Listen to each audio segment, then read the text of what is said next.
Hola amigos, bienvenidos una vez más a Disclosure Bolivia, su canal de investigación, análisis y divulgación de la verdad.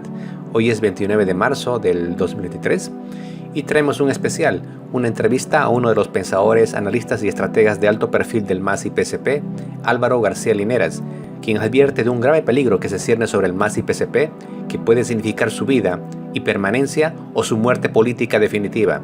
Aporta importantes reflexiones a los actuales líderes del MAS y PCP para que como estadistas corrijan sus errores por la unidad y recuperen la confianza del pueblo en ellos. Después de lo sucedido este domingo en los 28 aniversarios del MAS, duras críticas de Evo Morales contra la gestión del presidente Luis Arce Catacora. Lo escuché, don Álvaro, lo escuché a Evo Morales después de mucho tiempo, no sé si de repente lo había dicho antes y no lo escuché, pero lo escuché ayer que habló y decía patria o muerte, algo que se acuñó durante los últimos años del gobierno del entonces presidente Evo Morales. Muchos se preguntan qué pasó con el patria o muerte el año 2019, pues sucede que mientras Evo Morales se fue, unos dicen que huyó, otros dicen que se puso a buen resguardo, otros sencillamente salió, lo acompañó usted también decía patria o muerte, es decir, ¿qué pasó? Porque mucha gente se tuvo que quedar aquí a ponerle el pecho a las balas, digamos, mientras Evo Morales estaba primero en México y luego en Argentina, digamos, ¿no? Estimado Junior, el año 1973, en septiembre, el presidente mártir Salvador Allende resiste en La Moneda la traición de sus Fuerzas Armadas, que hace un golpe de Estado, y murió. ¿Y hasta cuándo se quedaron los militares? Hasta el año 90. Y su constitución hasta el día de hoy. El presidente heroico se inmoló. El resultado, 40 años de neoliberalismo violento, destructivo. ¿Eso queríamos de Evo? El que Evo haya salvado la vida ha sido una de las claves. ¿Usted cree que lo iban a matar Evo en 2019? Por supuesto que querían matarlo. ¿En el Chapare mismo? No, aquí, inicialmente en Palacio. En 2019 querían matarlo. Yo lo saco del Palacio. Él no quería salir de Palacio, de la Casa del Pueblo. Y le digo, Evo, cuando ya se habían amotinado los policías, le digo, Evo, policías amotinados, paramilitares de la Unión Juvenil Cruceñista y paramilitares motoqueros aquí rodeándote el Palacio. ¿Quién va a cuidar Palacio? Van a entrar estos paramilitares y te van a arrastrar por los 21 pisos y van a exhibir tu cuerpo allí. ¿Eso quieres? Le dije, porque él no quería moverse. No quería moverse del piso 21, el día jueves, si no me equivoco es el día jueves 8, cuando se amotinan los policías en Cochabamba y luego en La Paz. Yo lo obligo a que salga de Palacio. Y no me arrepiento. Y claro, el 10 de noviembre, la policía se retira y entran los paramilitares con la Biblia en la mano, buscando el cuerpo de Evo. Lo que buscaban era descuartizarlo a Evo.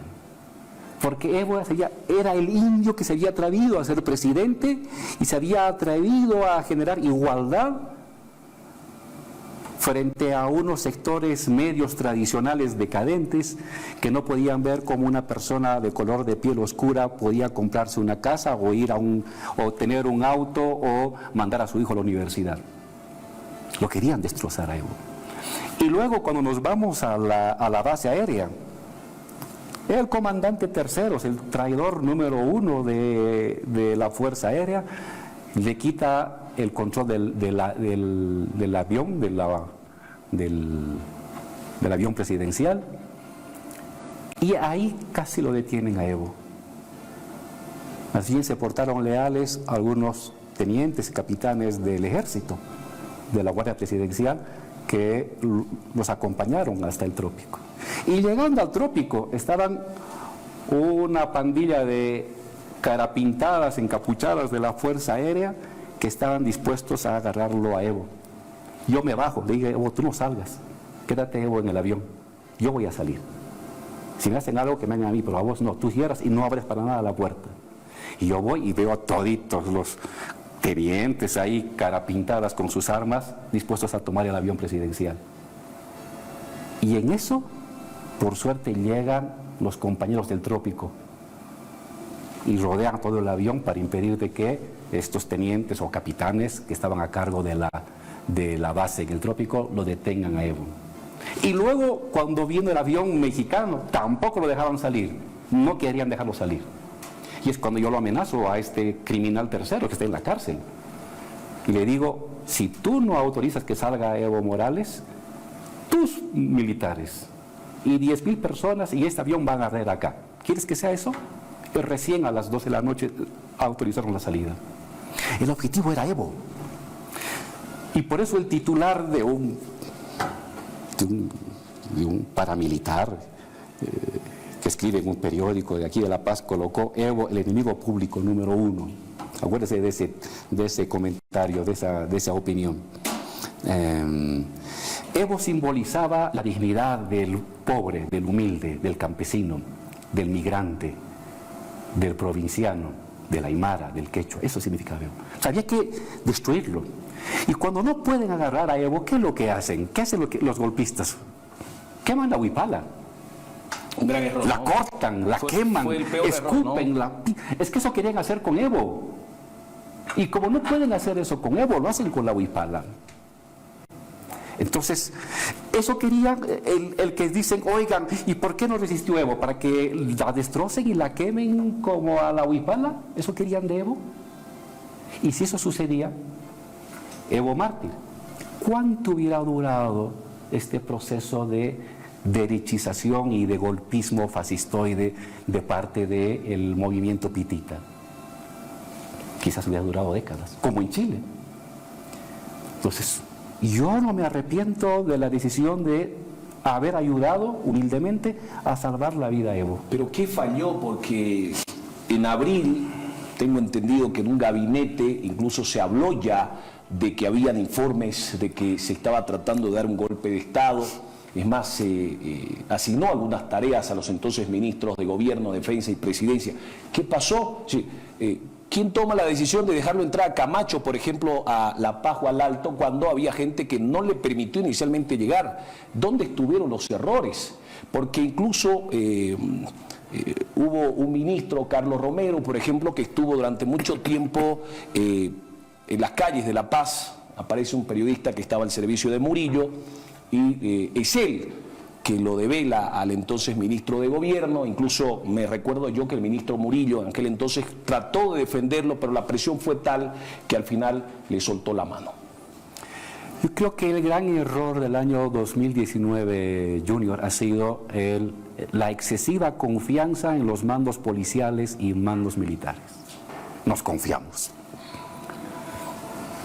Y está claro de que lo mostraron en el 2019 esos mandos militares y policiales, toditos, los generales, todos los generales, de la Fuerza Aérea, la Fuerza Naval, el Ejército, el Comando, de la Policía, tenían un precio, habían sido sobornados. ¿Y los reportes de inteligencia? Ese ya no nos llegaba. Eso ya no nos llegaba. Entonces los ministros fallaban. El sistema de seguridad del Estado, tanto en el ámbito policial como en el ámbito militar, falló. Y nosotros, yo también fallé. Yo nunca me he confiado en comandantes, nunca. Por mucho que tengan un apellido o sean de la provincia, no, nunca. Y yo me desconfié también. Yo también admito mi error.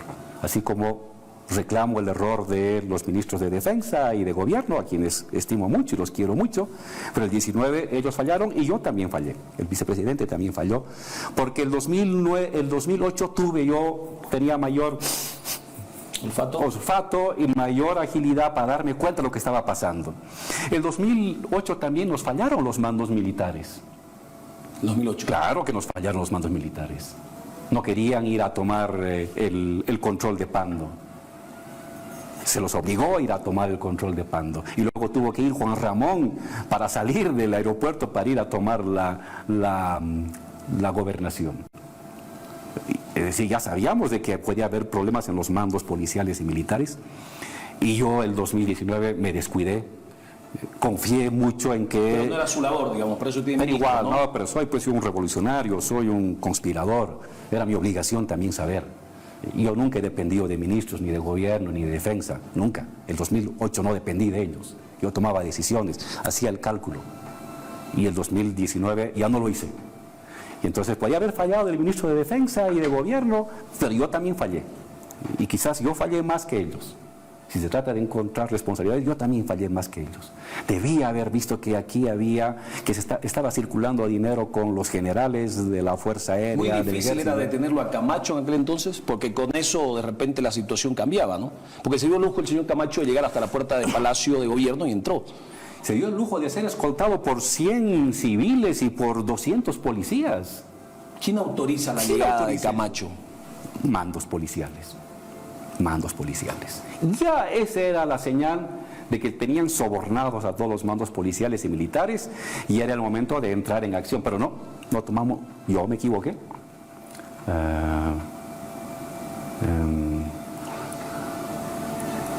No fui lo suficientemente desconfiado. Debía haber sido más desconfiado de los mandos policiales y militares y podíamos haber revertido esto. Haber intentado al menos revertir y que no sea como una sorpresa, porque en verdad nos sorprendió. El día domingo 10 nos sorprendió, primero a las 7 de la mañana, cuando Terceros ordena sacar a los aviones K-8 para ir a disparar a los compañeros que estaban bloqueando Que venían hacia en La Paz, Lagunilla, ¿no? También. pero a los bloqueadores. Nos sorprende cuando nos quitan el avión presidencial a las 10 de la mañana y nos sorprende cuando a las 2, 3 el general con sus camuflados ahí, otros generales, pide la anuncia de... Nos sorprendió, tengo que admitir que nos sorprendió. Gran error mío por no haber calculado y no haber mantenido mi estricta desconfianza hacia los mandos. Porque de esa manera, el 2008 derrotamos el golpe de Estado, desconfiando de los mandos y apoyándote en tu fuerza.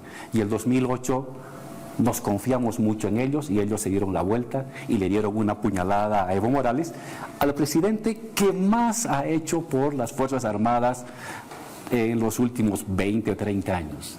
Les dio aviones, les dio helicópteros, mejoró sus cuarteles.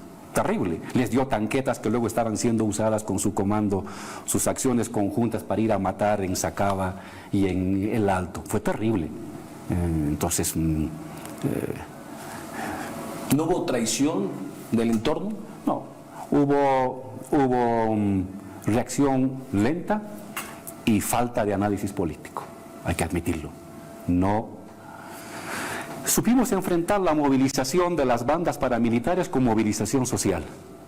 Pero lo que desequilibró todo es que se metan policías y militares del lado de los golpistas. Pero no se evaluó en gabinete si había que dejarlo entrar o no al señor Camacho, pues son decisiones políticas que se toman, ¿no? Inicialmente él se tiene que ir y que es más, un avión de la FAP lo lleva de vuelta a Santa Cruz.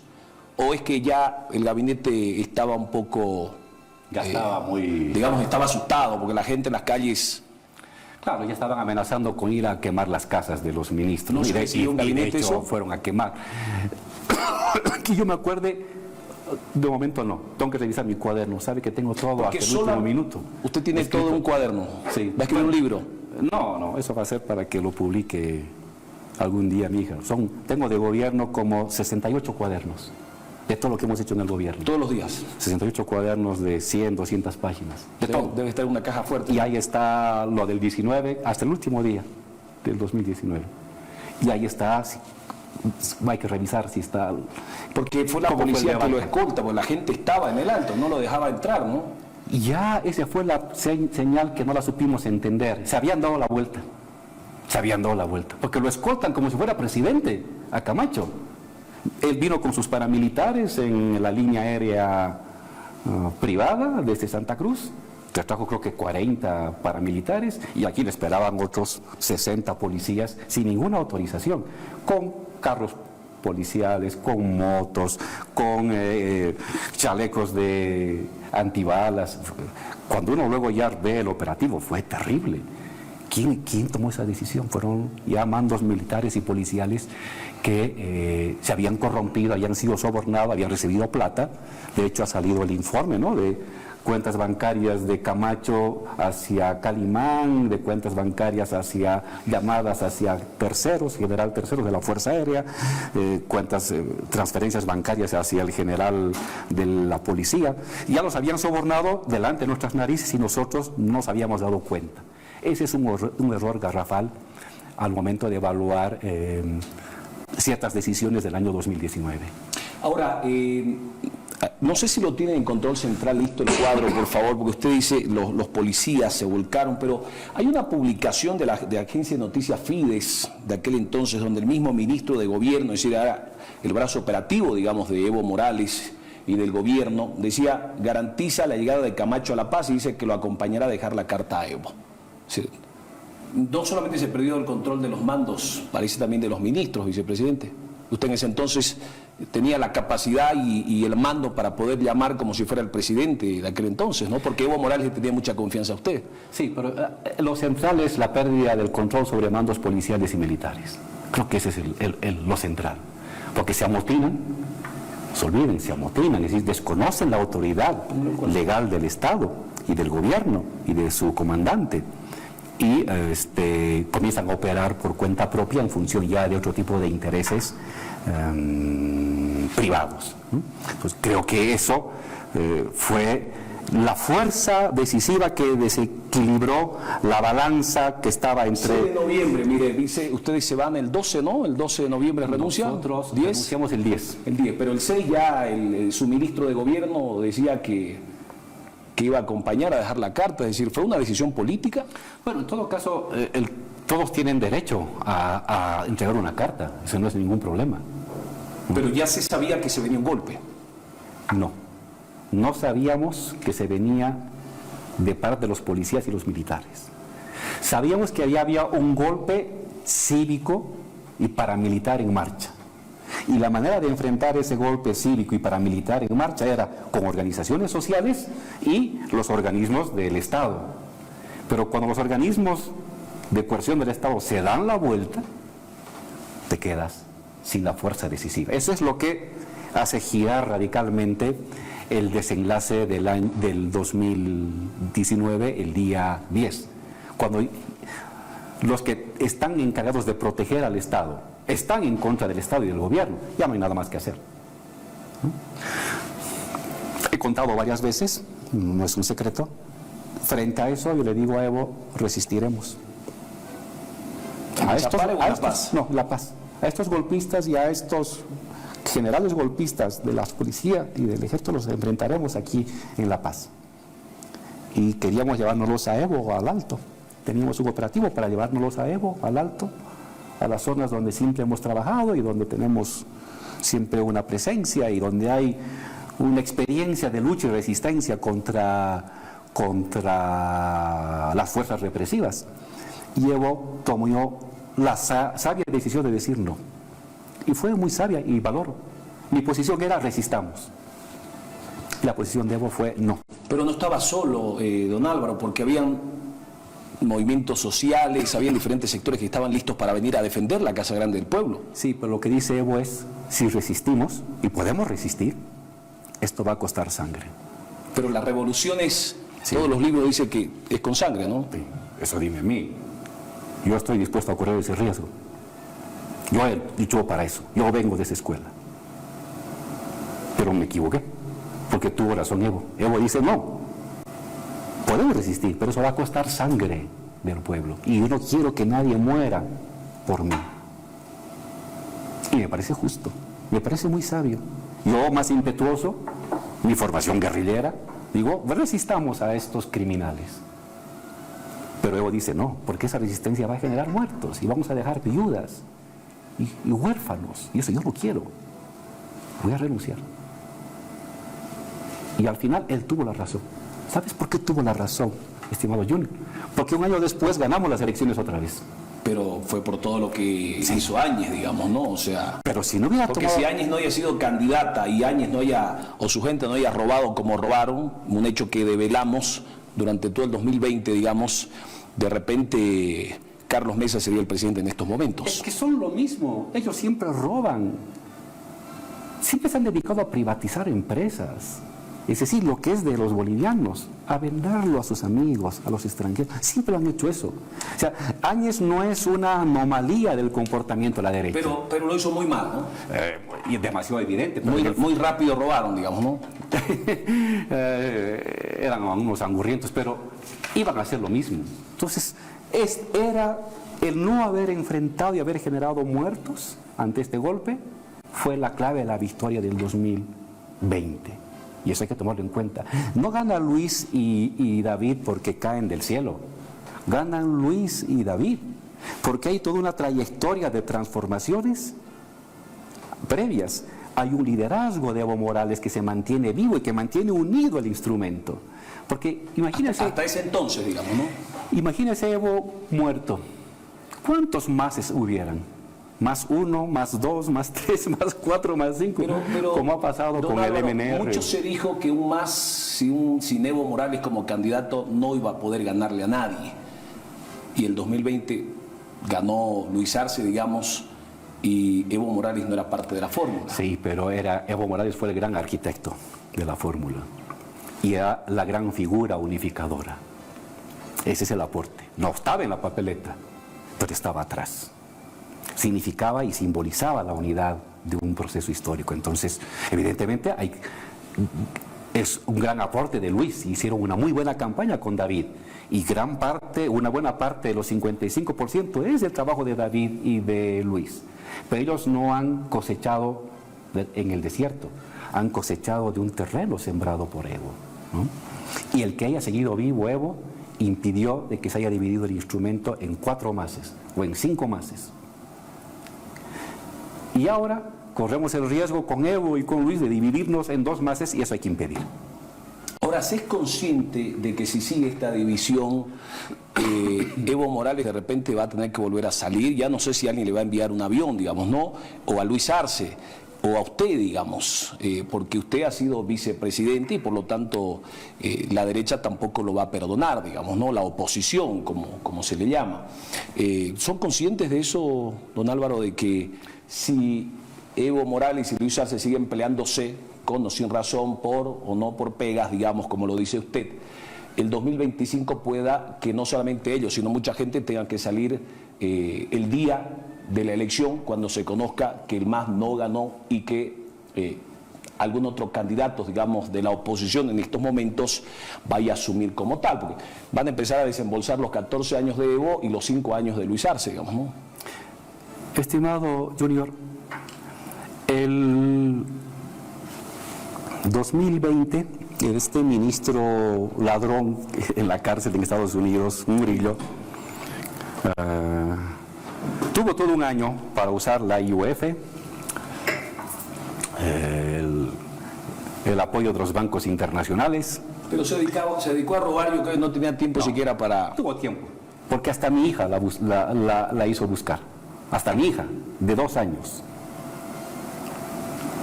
Ha buscado en todo el mundo y sus amigos de los países del norte le han ayudado.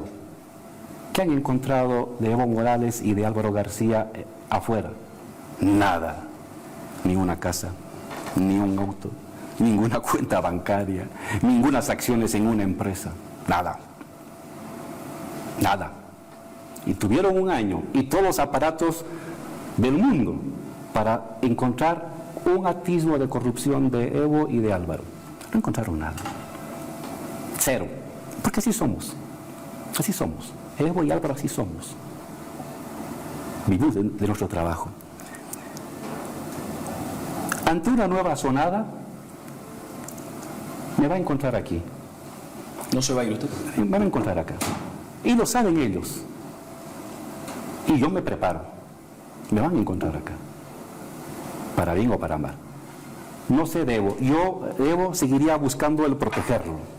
Pero me preocupa, ¿sabe qué? No me preocupa el que nos busquen lo que quieran de 14 años. No encontraron nada. no van a encontrar nunca nada. Me preocupa la gente sencilla que ha apostado por este instrumento. Me preocupa la vendedora de la esquina, me preocupa el joven estudiante, me preocupa el obrero y el campesino y el aymara y quechua que han apostado por un instrumento de ellos mismos, de los sindicatos, de la gente humilde, de la gente sencilla, de la gente trabajadora. Han apostado, se han hecho matar, perseguir, torturar y han seguido votando por ese instrumento. Ellos me preocupan. Me preocupa que les demos a ellos, en 2025, la división y la derrota. De mí no me preocupa la gente. A ellos nos debemos. Por ellos estamos donde estamos. Y entonces es por la lealtad a esa gente humilde que vota por el MAS, a esos militantes de base que no buscan un cargo, que no buscan una dirección, que no están buscando una pega, pero que votan por el MAS, que tenemos que entregarle el 2025 un instrumento unido, que tenemos que reconciliar a Luis y a Evo en torno a una única fórmula, que tenemos que proponerle nuevas transformaciones de la economía, nuevos derechos, nuevos bonos, nuevos empleos, nuevas industrializaciones. Eso tenemos que hacer para ellos. Eso es lo que me preocupa. No me preocupo yo, no me preocupa mi persona, pero me preocupa la gente. Esa gente que cuando yo salgo a la calle me ve y se pone a llorar y me abraza y me dice, compañero Álvaro, los queremos. Esa gente me preocupa, ¿no? Más allá de estas peleas de algunos cuantos funcionarios y dirigentes, esa gente sencilla que se ha visto redimida, se ha visto reivindicada, porque ahora es una persona con dignidad. Será indígena, será aymara, será quechua, será vecino del último barrio del Alto o de Cochabamba, pero se siente dignificado porque hay uno igual que él de su piel en un ministerio o en la presidencia. Entonces, por ello es lo que tenemos que buscar nuevamente, la unidad, estimado Junior.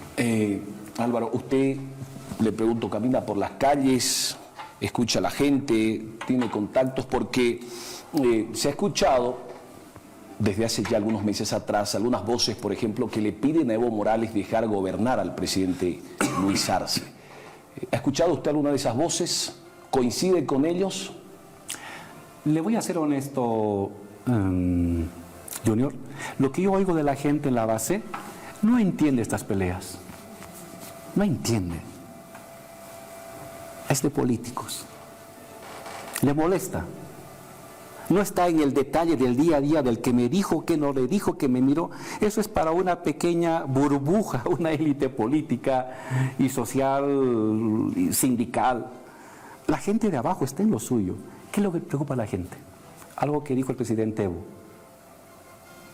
No estamos como antes. Había más movimiento económico. Eso me preocupa. Pero también dicen otra cosa que también es una señal positiva hacia Luis. No estamos como en tiempos de Evo, cuando era mejor, pero no estamos tan mal. Eso oigo, le digo con honestidad, estimado Junior. No estoy hablando del que está haciendo fila en algún ministerio. Él está muy preocupado de las cosas, de la política pequeña de estas disputas. El militante de base, ¿no? La gente que vive el día a día. Entonces, las dos cosas hay que juntar. ¿Pero usted cree que no estamos como antes, pero no estamos tan mal? Entonces, hay manera de ensamblar esas dos frases en que se vuelva a trabajar conjuntamente. Pero sí estoy de acuerdo con lo siguiente, estimado Junior, en que el compañero Evo tiene que dejar gobernar al presidente Luis. Y si quiere dar unas sugerencias, que se las haga de la debida manera, en ciertos temas más generales, no de detalle. Y si no está de acuerdo con varias de las cosas que está haciendo Luis, perfecto, entonces plantéese cosas que le va a ofrecer al país para el 2025, que debata lo que va a ser el 2025. Eso sería importante. Es decir, quisiéramos ver, y lo digo con cariño y respeto, sabe el profundo respeto que yo tengo por Evo, es una figura monumental de la historia de Bolivia. Quisiéramos a un Evo pensando más en grande, más por todos y no en los pequeños detalles. Y quisiéramos a un Luis poniendo freno a esa guerra interna en niveles subalternos del aparato estatal, ¿no? Poniendo un freno a esta pelea mezquina por puestos. En el fondo, la pelea entre renovadores y tradicionales es una pelea por pegas. Póngale freno, coordine bien, viabilice las mejores maneras de articular a la mejor gente que puede aportar hacia el Estado y convoque a reunirse con el compañero Evo Morales, reúnanse, resuelvan las diferencias. Las diferencias entre Evo y Luis por ahora no son de carácter estructural, son más de carácter táctico, ¿no? Más de formas de gobierno que de estructuras de gobierno. Entonces, son cosas que pueden ser tolerables, soportables, si nos fijamos objetivos más claros. Yo voy a gobernar estos 3 años, algunas cosas te voy a hacer caso, otras no, porque es mi manera de gobernar, y tú prepárate para el 25 si quieres candidatear, y veremos quiénes más candidatean, y encontremos una fórmula de elegir al mejor candidato. Desde mi punto de vista, nuevamente tenemos que seguir siendo gobernados por indígenas. Hemos peleado por eso, hemos derramado sangre por eso. Las peleas del 2000, del 2001, del 2003, del 2008, del 2019, del 20 es para que indígenas gobiernen nuestra querida patria Bolivia. Y nosotros, las personas mestizas, acompañemos, ayudemos, pero la cabeza tiene que estar nuevamente en un liderazgo indígena que venga del mundo sindical. Del mundo sindical. ¿Usted ya no va? No, yo no soy candidato a nada. Soy un militante más de base. Pero yo estoy para ayudar a los jóvenes, que se formen, que no sean tan ingenuos, que tengan una lectura más amplia de la política, que no sean tan cuadrados, en fin, esa es mi labor con jóvenes para una nueva generación que le dé más aliento a nuestro proceso de cambio. En el fondo, tienen que seguir gobernando indígenas en nuestra querida patria. Usted apuesta, y esta es una palabra que para muchos, digamos, está mal vista. ¿Usted apuesta por la renovación? Porque, por ejemplo, hay líderes, ¿no? Durante la salida suya y la de Evo Morales tuvieron que surgir nuevos liderazgos porque, obviamente, el liderazgo de Evo Morales estaba ausente en el país. Por ejemplo, ha surgido Eva Copa, una persona que era una persona totalmente desconocida, surge como una líder. Y fíjese usted cómo arrasó, por ejemplo, en el Alto. Surge el liderazgo de Andrónico Rodríguez, surge el liderazgo de Leonardo Loza. Es decir, hay muchos líderes que han surgido durante el 2019 y el 2020 ante la ausencia, digamos, de un liderazgo en el movimiento al socialismo. ¿Usted considera que es tiempo de la renovación o hay que seguir, digamos, de la forma tradicional? Porque ¿qué pasa con Andrónico Rodríguez? ¿Qué pasa con mucha otra gente que apareció ante la ausencia de liderazgo el 2020? No solamente el 2020, sino también antes han surgido jóvenes figuras desde el mundo sindical, campesino, indígena, y mundo popular y obrero, lo que muestra la vitalidad de este movimiento que tiene 1, 2, 3 líneas de renovación de liderazgos.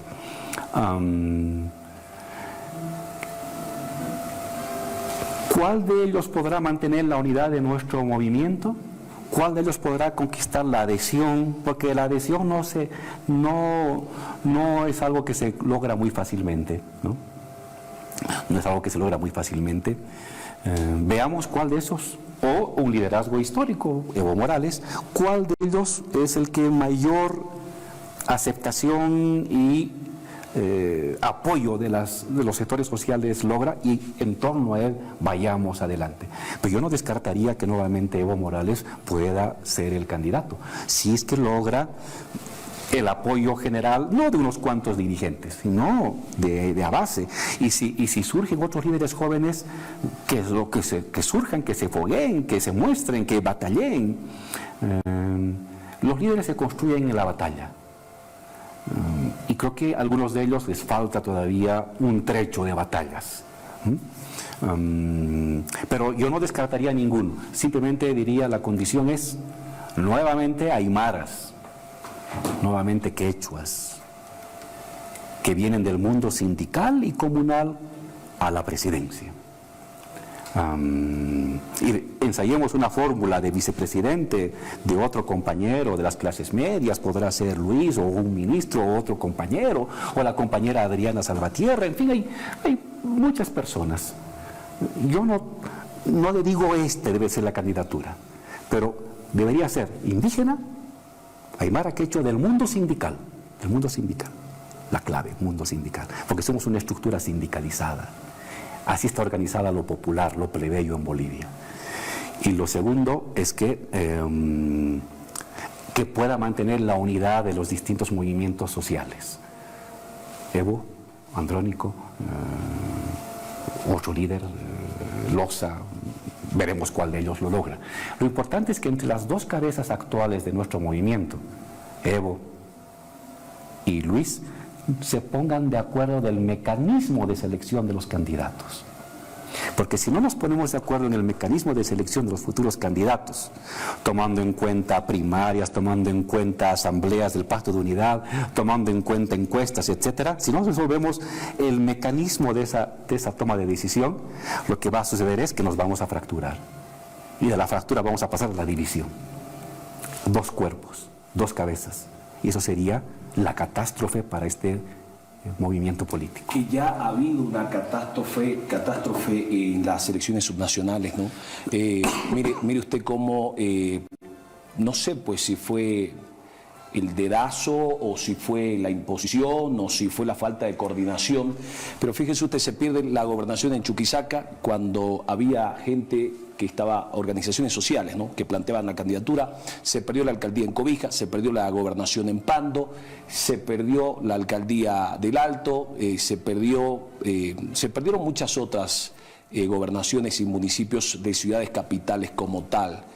Se perdió La Paz, bueno, La Paz nunca estuvo, digamos, en manos del MAS, pero se perdió La Paz, se perdió la gobernación de La Paz y la alcaldía de La Paz. Este es un claro ejemplo de que si no se ponen de acuerdo puede suceder lo mismo que en las subnacionales, ¿no? Se perdió mucho y hubieron una serie de quejas y denuncias en torno, por ejemplo, a la imposición de candidatos desde la Dirección Nacional del MAS. Es un ejemplo, pero con recaudos. Porque las elecciones subnacionales, Junior, tienen otra dinámica. Nosotros a nivel nacional en el Alto sacamos el 68%. Históricamente. 65, 68. Pero las alcaldías no las ganamos. Las perdemos, por lo general las perdemos. Pepe Lucho, pero se perdió Beni también, cuando eran candidatos, o era gente, digamos, que era planteada por organizaciones sociales. Sí, tienen otra dinámica. Puede ser un ejemplo que podría mostrar en parte lo que podría suceder si nos dividimos, pero a la vez también tienen una dinámica particular, tienen otra lógica organizativa. Lo que sí es de que nunca nosotros hemos sido... Esto es importante, Junior. Antes hemos soportado divisiones de personas. Se han salido, compañeros, de nuestro instrumento, ¿no? Tanto de clase media, intelectuales, como también se han salido líderes campesinos. Alejo Vélez, Ramón Loaiza. Pero nunca hemos enfrentado una división desde el propio aparato de Estado. Eso lo vuelve como algo muy novedoso y muy riesgoso. Y eso le digo a los compañeros que están con el compañero Evo, que dicen, compañero Evo, no nos preocupemos mucho porque ya hemos soportado otras divisiones. Sí, pero nunca promovida desde el Estado. El Estado tiene mucha fuerza. Es una estructura de recursos, de inversiones, de empleos. Y eso no es poca cosa. No es poca cosa. La fractura que se podría impulsar si el Estado, el presidente, la presidencia se separa del instrumento político sería catastrófico. Y también hay que darnos cuenta, eso le digo a los compañeros que están con Luis, con el presidente Luis Arce, este es un instrumento de los indígenas. Es un instrumento de los indígenas. Así ha nacido. Esa es su esencia. Respetemos eso. con el cariño, respeto y por supuesto que se tiene hacia el presidente. Respetemos eso. Y Evo, los compañeros que están con Evo, pueden tener debilidades y dificultades. Quizás no es la misma irradiación de antes, pero en Bolivia, sin el voto que arrastra Evo, no se gana las elecciones. El voto de Evo es un voto de lealtad de sangre, de lealtad de rostro. Es del aymara, del quechua, del vecino migrante de la ciudad, es redimido, reconocido, que alcanzó la dignidad después de 500 años de ser considerado un subhumano por republicanos, por demócratas, por izquierdistas y derechistas. Esa lealtad va a durar hasta que Evo deje de existir. Ese voto, sin ese voto, lo popular no gana lo popular. Entonces, es un momento en que ambos se necesitan. Ambos se necesitan. Es una suma de debilidades la que va a dar una fortaleza. Un liderazgo social, que ya no es el de antes, pero que sigue siendo líder social, Evo. Un liderazgo estatal, que no es propio, es toda una historia, pero que tiene todavía suficientes fuerzas y ramificaciones e influencias en sectores sociales. Cada cual por separado no va a llegar al 30% del voto. Sumando los dos, estamos entre el 50 y el 60% del voto. Entonces, por un tema de sobrevivencia política, de respeto y de responsabilidad ante el votante humilde de la comunidad y del barrio, el pueblo, los que votan por nosotros son el pueblo. Nosotros ganamos con el pueblo, no ganamos con los ricos, ganamos con el pueblo. Por respeto a ese pueblo que vota por nosotros, confiando en que mejoremos las condiciones de vida, hay que unir estas dos fuerzas. Y unidos en la cabeza hoy, definir la hoja de ruta de cómo se elegirán los candidatos. Entonces, eso es lo que yo considero que lo que queda hacer en las siguientes semanas, en los siguientes meses. Unos dirán, oye Álvaro, pero todavía faltan 2 años y medio para las elecciones. Sí, pero esta pelea ya está generando desánimo e incertidumbre en las bases. Ya está generando.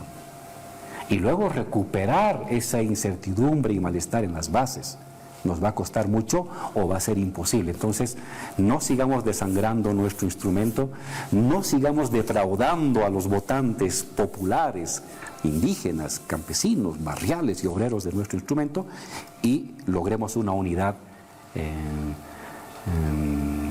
estratégica para volver a ganar elecciones. Hace algunas semanas atrás, don Gerardo García, que es el vicepresidente del MAS, es uno de los más cercanos al presidente del MAS, don Evo Morales, hizo algunas declaraciones en un medio en contra de usted. Me imagino que fue porque usted dijo que le parecía buena la gestión de Eduardo del Castillo, ¿no? Y bueno, todos sabemos que Evo Morales es muy crítico contra Eduardo del Castillo, ministro de Gobierno, y me imagino que fue por eso que dijo que usted estaba ya medio viejo, que no le entendía al asunto. ¿Cómo vio eso usted, don Álvaro? Me tiene sin cuidado. Pero lo que dice Gerardo García casi siempre es lo que piensa Evo, ¿no? No, me tiene sin cuidado. No voy a entrar yo a ese debate. No estoy para esas cosas. No estoy para esa política miserable. No. Respeto, está bien, que diga lo que quiera. Lo importante es lo que hacemos para la base. No estoy en pelea de cargos. No estoy en el pequeño sobornito. Entonces, respeto, bien, que piense de esa manera, y no me dirijo hacia él, me dirijo hacia la gente de abajo, hacia el campesino, hacia el vecino, hacia el transportista, hacia el estudiante. Ellos son mis interlocutores, a quienes me importa hablarles, reflexionarles, y no me interesa lo que piensen los funcionarios, ni los funcionarios públicos, ni los funcionarios políticos. Entonces, respeto sus declaraciones y mi respuesta es simplemente el silencio. ¿Se ratifica usted en torno a la gestión del Castillo, que le parece un buen ministro? Lo que he dicho es que Castillo ha hecho su trabajo en 2 oportunidades. la detención de la señora Áñez, la golpista Áñez, y la detención del golpista Camacho. Excelente. Cumplió la legalidad. Es lo que tiene que hacer un ministro de gobierno, lo vuelvo a repetir. ¿Cuál es la función de un ministro de gobierno? Proteger al gobierno, para eso es ministro de gobierno, ¿no? Entonces, una señora que violentó la Constitución, que ordenó una masacre de alteños y una masacre de campesinos en Sacaba, tiene que estar en la cárcel. Y que avance rápidamente la justicia para establecer las sanciones por la masacre de Sacaba y de Sencata y del Pedregal. Y el señor Camacho, responsable de la estructura golpista del 19, y que nuevamente se estaba rearticulando el 2022. Nuevamente quería rearticular, él lo dijo. Busque la declaración. Sabemos la fórmula de cómo se tumban gobiernos.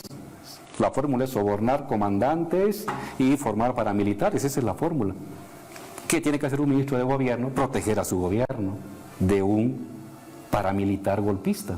Entonces, cumplió su trabajo. Se denunciaba mucho que había, escuchaba yo, decían que había una mega coalición, había retornado, el profesor Camacho era impune y no se lo detenía, ¿no? Pero se detuvo a Áñez contra todo pronóstico y se detuvo a Camacho contra todo pronóstico también. Es decir, nadie pensó que Camacho iba a ser detenido y fíjese usted, se preparó muy bien el tema, ¿no? Incluso se lo detiene un día de los inocentes como para ganarse unos minutos, ¿no? Y evitar que la gente vaya al aeropuerto. Y era un hombre que tenía más escolta que el presidente de Estados Unidos. 4 vagonetas por adelante, 3 por atrás, gente armada, una locura. Es como un capo de la mafia, un narcotraficante, ¿no? Que su ídolo de Camacho era Pablo Escobar. Andaba como Pablo Escobar en Cali. Era una caravana así aparentemente invulnerable de paramilitares custodiándolo y lo detienen, impecable, sin derramamiento de sangre. Es un buen trabajo. ¿Cómo no uno va a decir reconocer? En otras cosas no opino de lo que habrá hecho, pero en estas dos cosas que la gente esperaba justicia, pues se ha cumplido. Ahora le corresponde a los jueces, a los fiscales, establecer la sanción. ¿No se lo podía detener a Camacho en 2019 también? Porque, a ver, hay yo creo un análisis suyo, 21 días fueron suficientes para tumbar a Evo, digamos, o para que Evo renuncie. El gobierno actual aguantó 36 días y como que el tema del paro en Santa Cruz está ya desgastado, ¿no?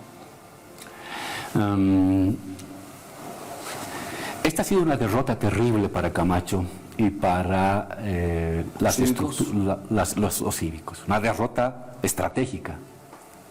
Y remontarla le va a costar años. Porque ya el tema de los paros ya... Porque me hizo recuerdo a los trotskistas, que también se han vuelto paramilitares pititas, que decían huelga general indefinida. Y se lanzaron a la huelga general indefinida. Una huelga general indefinida es tumbar a un gobierno, por eso es indefinida. Y si no estás preparado para tumbar al gobierno, no te lances a la huelga general indefinida. Paro indefinido es para tumbar al gobierno. Y si no estás preparado para eso, no te lances. Se lanzaron, quedaron agotadísimos.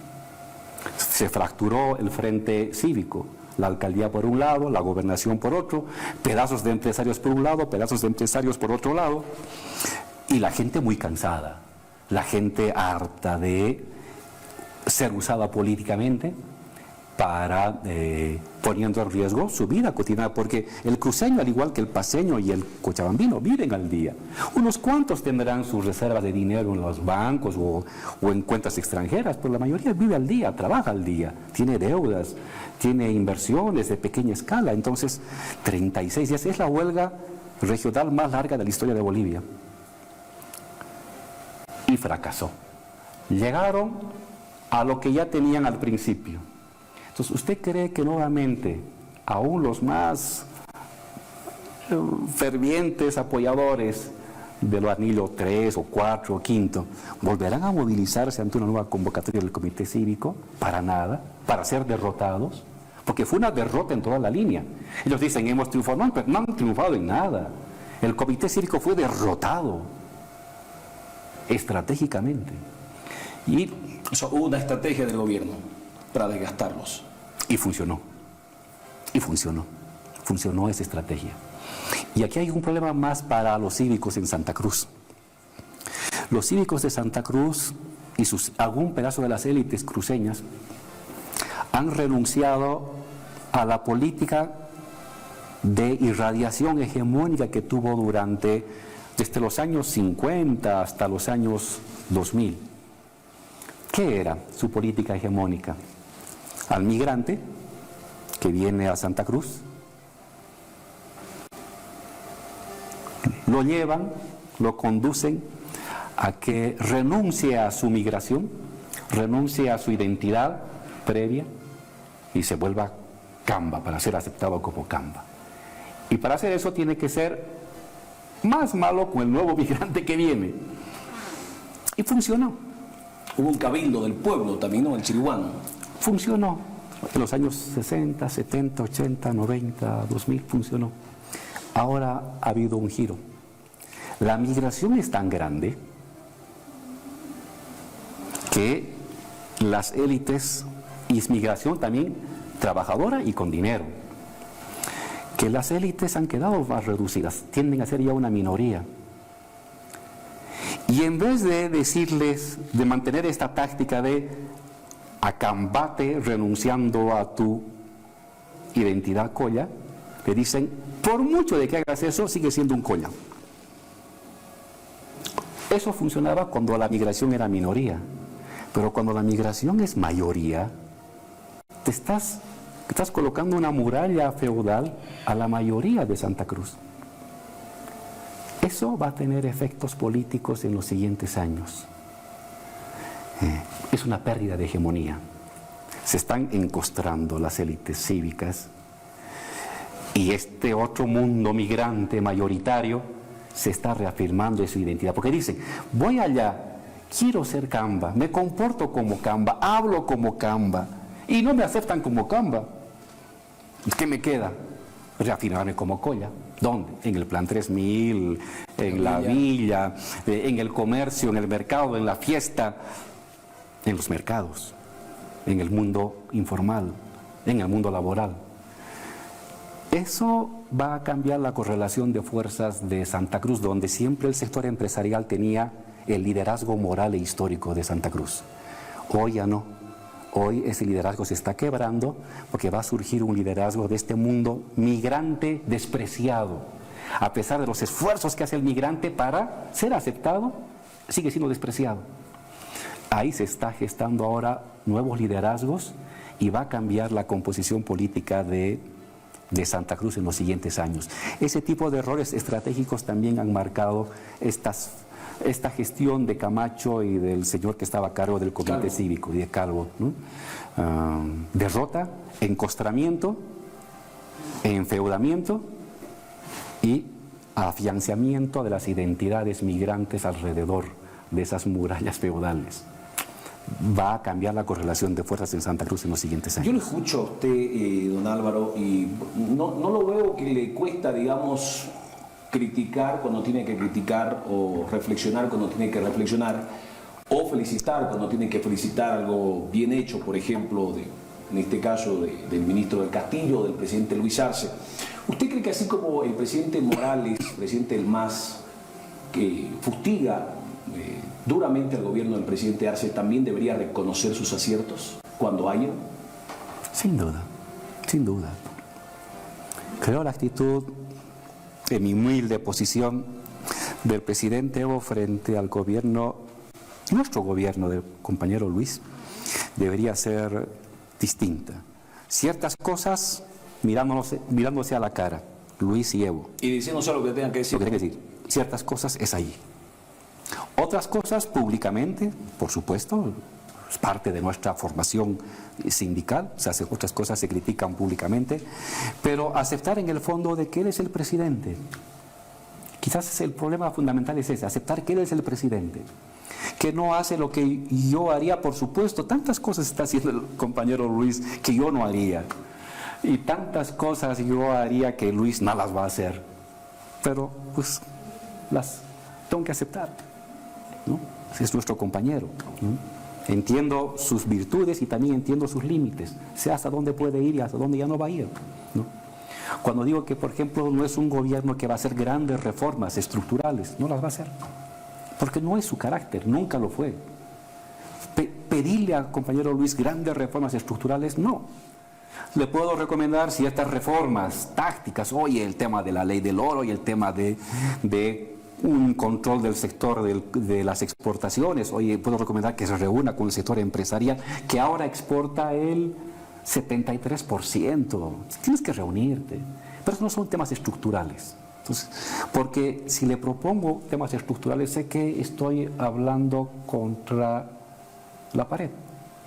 Porque él no es un hombre para esas cosas. Y ya. Es lo mismo quizá de parte del compañero Evo, saber que hay ciertas cosas que Luis no las va a hacer porque así es Luis. No es que recién se ha vuelto así. Así lo era, así lo hemos conocido, así lo hemos llevado al ministerio. Y eso no va a cambiar.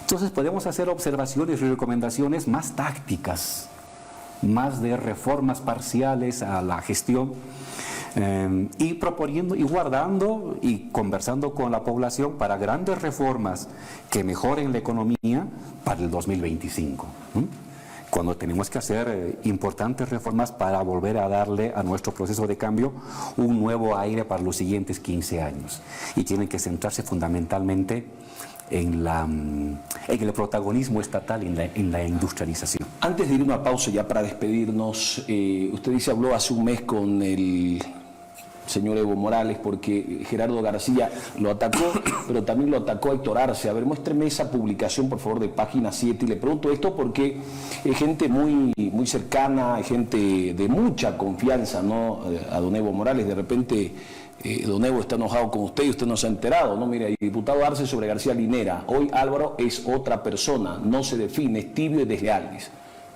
No, simplemente una sonrisa condescendiente. ¿No será que Evo está enojado con usted, Álvaro? No. Porque Gerardo García es su gente de confianza y Héctor Arce también, ¿no? Puede ser que esté o que no. Me tiene sin cuidado. No hago yo política en función del estado de ánimo de las personas. Hago política en función de las necesidades de la gente. Eso es lo que me importa. No me importa estas peleitas de élites. Me importa el día a día del joven estudiante, el trabajo del migrante, la inversión para las provincias, la industrialización para los jóvenes profesionales. Eso es lo que me importa. Estas cosas está bien que digan más cosas, y mi respuesta va a ser una sonrisa condescendiente hacia los compañeros. Y cambia la página, vamos a cosas más importantes, diría. Vamos a hacer una pausa y le voy a mostrar esta imagen para que luego de la pausa hablemos del tema. Muchos consideran que es un error, pero lo ha hecho don David Choquehuanca. Vamos al video, por favor, porque dicen que lo cortés no quita lo valiente, ¿no? Más allá de las diferencias que hayan o no, fíjese usted, David Choquehuanca no le dio la mano a Evo Morales, lo pasó. Bueno. Regresamos y le pregunto su punto de vista, por favor, ya en la recta final. Le voy a mostrar esta imagen que se ha registrado este domingo en los 28 aniversario del MAS. Vamos a la imagen, por favor. No lo saludó David Choquehuanca a Evo Morales, era su canciller y bueno, es el presidente nacional del MAS, digamos, ¿no? Es el vicepresidente del Estado. ¿Cómo ve esto, don Álvaro? Muy triste. Solo puedo decir eso, que me da tristeza. No. Porque debería haber extendido la mano, ¿no? Más allá de las diferencias que hayan o no hayan. Hay un dicho que dice que lo cortés no quita lo valiente, digamos, ¿no? Pero no le da la mano, no me he fijado bien. A ver, póngalo de nuevo, por favor. Ni siquiera le da la mano, lo salta. Póngalo el video de nuevo, por favor, solo el video. Ahí va, David. Está ahí, levántele el logo y solo el video. Dele play, el presidente Arce lo saluda. Déjelo que corra, por favor, el video. Gracias. Ahí está el presidente Arce. El presidente Arce saludando. Lo saluda al señor Evo Morales, y ahí está David Choquehuanca, se salta y pasa hacia saluda al anterior. Exacto. Y pasa directamente hacia otra persona. Sí, oye, me entristece. Me entristece porque no... Por muchos motivos, porque son compañeros que se conocen desde mucho antes de haber llegado a la presidencia, porque dos son autoridades muy importantes de nuestro proceso de cambio, porque son aymaras, los dos son aymaras, y el aymara saluda siempre, es muy ceremonioso el aymara, respetuoso, a pesar de las diferencias, en fin. Entonces, lo único que puedo decir es de que me da tristeza y que ojalá ese tipo de imágenes no se vuelvan a repetir. Somos hermanos, somos de una misma familia, Junior, son del mismo proceso, incluso son como contemporáneos. Y las diferencias que se han desatado últimamente no pueden llegar a niveles de ya separación radical, ¿no? Porque no está en juego solamente una amistad y una tradición, está en juego una esperanza de un pueblo. Piensen en el pueblo y piensen menos en sí mismos. Y creo que esa sería la clave. Cuando uno se pone en los zapatos de la gente de la calle, de a pie, y no se pone en los zapatos de la autoridad, del dirigente o del funcionario, creo que las cosas cambian y uno adquiere verdadera dimensión de lo que está en juego con el riesgo de una división al interior de nuestro movimiento. Nos vamos, don Álvaro, no sé, una última sugerencia, recomendación para los dos principales líderes del MAS, Evo Morales y Luis Arce Catacora, que todavía, usted decía, están a tiempo de reconducir todo esto que ha costado vidas, ¿no? Porque el 2020 los hechos de Sencate y Sacaba y la corrupción durante el gobierno de Áñez han permitido que el MAS vuelva antes de lo que muchos esperaban. Yo creo que usted tampoco pensaba que el MAS volvía 10 meses después. Muchos consideran que el MAS volvía el 2025, no el 2020. Sí, fue toda una sorpresa. Aunque ya faltando como un mes, las cosas parecían que daban que íbamos a ganar antes de las elecciones. Pero bueno, en todo caso, mi único pedido, con el respeto, el cariño, la admiración hacia el presidente Luis, hacia el compañero Evo, al líder histórico Evo Morales, no desangren el instrumento. No desangren el instrumento. Reúnanse. Y quien tiene que tomar la iniciativa es Luis Arce, el presidente Luis Arce. Para eso es presidente. Tome la iniciativa.